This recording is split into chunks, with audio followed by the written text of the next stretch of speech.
యాదవ్ పెడుతున్నారు. పైసలకు అమ్ముడుపోయారు Jubilee hills ప్రజలు నాకు తెలుసు అంటూ భాస్కర్ జాయ్ పెడుతున్నారు.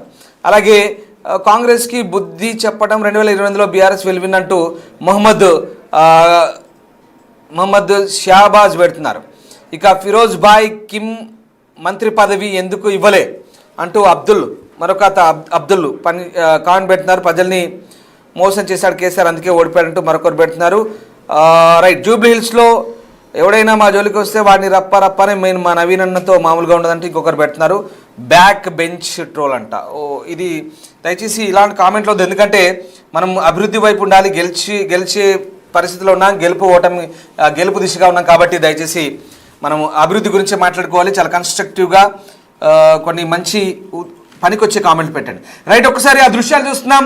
మంత్రి పొన్నం ప్రభాకర్, వివేక్, వాకిటి శ్రీహరి మిఠాయిలు తింటున్నారు, మిఠాయిలు పంచుకుంటున్నారు. కాంగ్రెస్ శ్రేణులు గెలుపు ఖాయమైపోయింది. Very clear. జూబ్లీ హిల్స్లో నవీన్ యాదవ్ గెలిచినట్లే. ఇక దాదాపుగా అధికారికంగా ప్రకటించాల్సింది నవీన్ యాదవ్ గెలిచినట్లే. దాదాపుగా నవీన్ యాదవ్కు ఇప్పుడు 20,000 మెజార్టీ దగ్గరలో ఉన్నారు. మెజార్టీ 19,636గా కొనసాగుతుంది. ఇంకా కొన్ని రౌండ్లు ఉన్నాయి. దాదాపుగా నవీన్ యాదవ్ గెలిచినట్లే. జూబ్లీ హిల్స్ కాంగ్రెస్ ఖాతాలో పడింది. జూబ్లీ హిల్స్ ఎమ్మెల్యేగా కాంగ్రెస్ అభ్యర్థి నవీన్ యాదవ్ గెలిచినట్లే, దాదాపుగా ఖాయమైనట్లే కనిపిస్తోంది. మంత్రులంతా కూడా మిఠాయిలు పంచుకుంటున్నారు, మిఠాయిలు తింటున్నారు. మంత్రులంతా కూడా సంబరాల్లో మునిగి తేలుతున్న దృశ్యాలు మనం చూస్తూ ఉన్నాం. నవీన్ యాదవ్ దాదాపుగా గెలిచినట్లే అనిపిస్తోంది. ఎందుకంటే మిగతా అభ్యర్థులు నవీన్ యాదవ్తో పోలిస్తే చాలా వెనుకంజలో ఉన్నారు. వాళ్ళంతా కూడా ఇంకా కొన్ని రౌండ్లు మిగిలినాయి. ఇంకా కొన్ని రౌండ్లు మిగిలినప్పటికీ కూడా ప్రస్తుతం ఆ లీడ్ను బీట్ చేసే ఛాన్స్ అయితే కనిపించట్లేదు. So very clear, Naveen Yadav గెలిచే అవకాశం క్లియర్గా కనిపిస్తుంది. ఆయన అసెంబ్లీలో అడుగుపెట్టే అవకాశం కనిపిస్తుంది. దీంతో గ్రేటర్ హైదరాబాద్లో కాంగ్రెస్ పార్టీకి మరొకసారి ఇది జీహెచ్ఎంసీ ఎన్నికలకు మంచి బాటలు వేసే అవకాశమే కనిపిస్తోంది. ఇక మొత్తం మీద కాంగ్రెస్ పార్టీ జూబ్లీ హిల్స్లో సర్వశక్తులు ఒడ్డింది. కాంగ్రెస్ పార్టీ జూబ్లీ హిల్స్ గెలుపు కోసం తీవ్రంగా శ్రమించింది. అదిగో మన మంత్రులంతా కూడా కొన్ని డివిజన్లను దత్తత తీసుకొని వార్డుల వారీగా ప్రచారం చేశారు. డివిజన్ల వారీగా మంత్రులు బాధ్యతలు తీసుకొని ప్రచారం చేశారు. మొత్తం మీద కాంగ్రెస్ పార్టీని గెలుపు తీరాలకు చేర్చాలని మనకు చాలా క్లియర్గా అర్థమవుతుంది. రైట్, ఒక్కసారి మనం జూబ్లీ హిల్స్ చూసాం కదా. ఇక జాతీయ రాజకీయాలకు వెళ్దాం. బీహార్కి వెళ్దాం. బీహార్లో బీజేపీ జేడీయూ దూసుకుపోతుంది. 188 బీజేపీ జేడీయూ కూటమి. ఇది ఊహించని విజయం బీజేపీకి జేడీయూకు. నిజంగా ఇది ఊహించని విజయం. బీజేపీ జేడీయూ కూటమి అప్రతిహతంగా వెళ్తుంది. బహుశా నాకు తెలిసి ఎగ్జిట్ పోల్స్ అంచనాలు కూడా తప్పయ్యాయి ఇన్ ద సెన్స్ వాళ్ళు అనుకున్న దానికంటే ఎక్కువ వస్తున్నాయి బీజేపీకి. అంటే దాదాపుగా అన్ని సర్వే సంస్థలు బీజేపీ కూటమి గెలుస్తాయని చెప్పారు. కానీ 130 లేదా 140 అనుకున్నారు. కానీ వాళ్ళు వేసిన అంచనాలకు మించి తప్పైందంటే దాని అర్థం ఇది. వాళ్ళు వేసిన అంచనాలకు మించి 180 సీట్లు అంటే చాలా స్పీడ్గా దూసుకెళ్తున్నాయి ఈ పార్టీలు. ఒకసారి నేను మీకు ఈ పార్టీల వారికి చూస్తే కనుక Bharatiya Janata party single largest పార్టీగా బీహార్లో ప్రస్తుతం లీడ్లో కొనసాగుతుంది 87 స్థానాలతో. ఇక జనతాదళ్ యు నితీష్ పార్టీ 76 స్థానాల్లో ప్రస్తుతం లీడింగ్లో ఉంది. ఇక రాష్ట్రీయ జనతాదళ్ ఆర్జేడీ కేవలం 36 మాత్రమే. లోక్ జనశక్తి రామ్ విలాస్ చిరాగ్ పాస్వాన్ ఏదైతే ఉందో ఇది అనూహ్యంగా ఈసారి 19 స్థానాలు. చిరాగ్ పాస్వాన్ ప్రధాని మోదీకి హనుమంతుల్లా తయారయ్యారు. ఓ పవన్ కళ్యాణ్ ఎలాగో ఓ చిరాగ్ పాస్వాన్ అలా, సౌత్లో ఓ పవన్ కళ్యాణ్ ఎలాగో దక్షిణ మధ్య భారత్లో ఓ చిరాగ్ పాస్వాన్ అలా తయారయ్యాడు మోదీకి. ఆ రకంగా బీజేపీతో జతకట్టిన చిరాగ్ పాస్వాన్ ఎల్జేపీ ఇప్పుడు ఎన్డీఏ కూటమిలో అనూహ్యంగా 19 సీట్లలో ఆధిక్యంలో కొనసాగుతోంది. ఇక ఇండియన్ నేషనల్ కాంగ్రెస్ చాలా దయనీయ స్థితిలో 6 స్థానాల్లో మాత్రమే బీహార్లో మరీ వెనకకు నెట్టేయబడుతోంది. అలాగే కమ్యూనిస్ట్ పార్టీ కూడా 6 స్థానాల్లో లీడ్లో ఉంది. ఇక హిందుస్థానీ అవామీ మోర్చా ఇది ఎన్డీఏ కూటమి 4 స్థానాల్లో లీడ్లో ఉంది.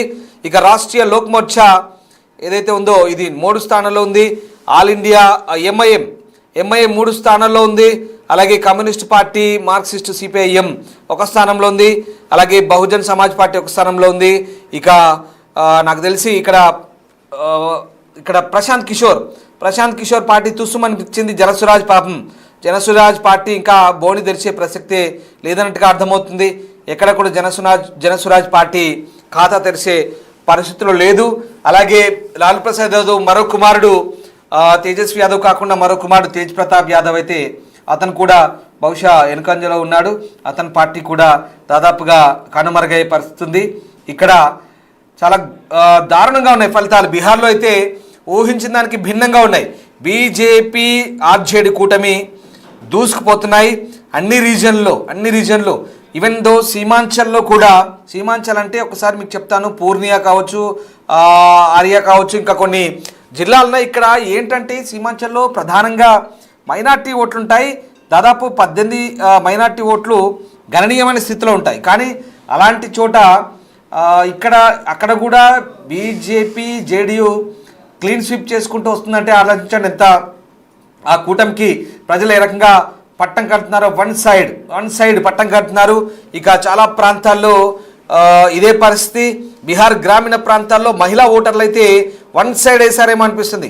మహిళా ఓటర్లకు జీవికా స్కీమ్ అనేది చాలా బ్రహ్మాండంగా పనిచేస్తుంది.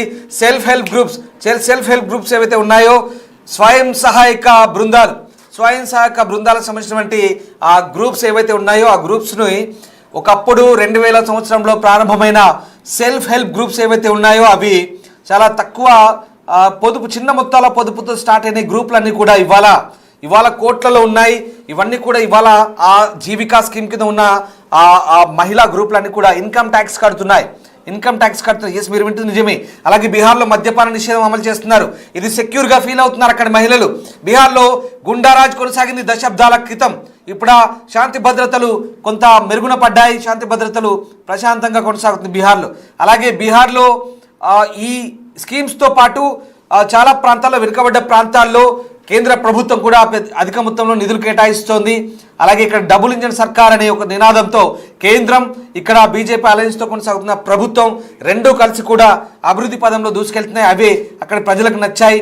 మహిళలు, నిరుద్యోగ యువత కూడా నిరుద్యోగం అంటూ లేదా రైతుల సమస్యలంటూ ఆర్జేడీ కాంగ్రెస్ కూటమి ఎంత ప్రజల్లోకి వెళ్ళి చెప్పాలని ప్రయత్నించినా ఎక్కడ పూర్తిగా బీజేపీకి మళ్ళీ మద్దతు దొరికినట్టుగా కనిపిస్తుంది. సో ఓవరాల్గా అన్ని వర్గాల ప్రజలు, ఓబీసీలు, యాదవులు, మైనార్టీలు, మహిళలు, యువకులు, నిరుద్యోగులు, ఎందుకంటే ఇంత కాన్ఫిడెంట్గా ఎందుకు వెళ్ళారు? 188 సీట్లు ఇక్కడ ఎన్డీఏ కూటమికి వచ్చాయంటే వెరీ క్లియర్. వీళ్ళంతా కూడా నితీష్నే మళ్ళీ నెంబర్ 74 ఏళ్ల నితీష్ కుమార్ యాదవ్ ఇప్పటికే 9 సార్లు ముఖ్యమంత్రి అయ్యారు. 10వ మళ్ళీ నితీష్ కుమార్ ముఖ్యమంత్రి కాబోతున్నారా? ఎస్, బీజేపీ జేడీయూ అలయన్స్ లో మళ్ళీ నితీష్ కుమార్ యాదవ్ బీహార్కి 10వ ముఖ్యమంత్రి కాబోతున్నారు. చాలా క్లియర్గా తెలుస్తుంది. బీజేపీకి, ఎన్డీఏకు చాలా స్పష్టంగా మ్యాండేట్ ఉంది. 243 స్థానాలున్న బీహార్ అసెంబ్లీలో 122 స్థానాలు గెలిస్తేనే ఏ పార్టీ అయినా అధికారంలోకి వచ్చినట్టు. కానీ ఏకంగా 188 స్థానాలకు వెళ్ళిపోయింది. ఇక మరికొద్దిసేపట్లో పూర్తి స్థాయి ట్రెండ్స్ రాబోతున్నాయి. పూర్తి ఆధిక్యాన్ని బీజేపీ నువ్వా నేనా, జేడీయూ నువ్వా నేనా అన్నట్టుగా కొనసాగుస్తోంది. నితీష్ కుమార్ మళ్ళీ ముఖ్యమంత్రి కాబోతున్నారు. 74 సంవత్సరాల నితీష్ కుమార్ పై ఇది కూడా ప్రచారం చేశారు.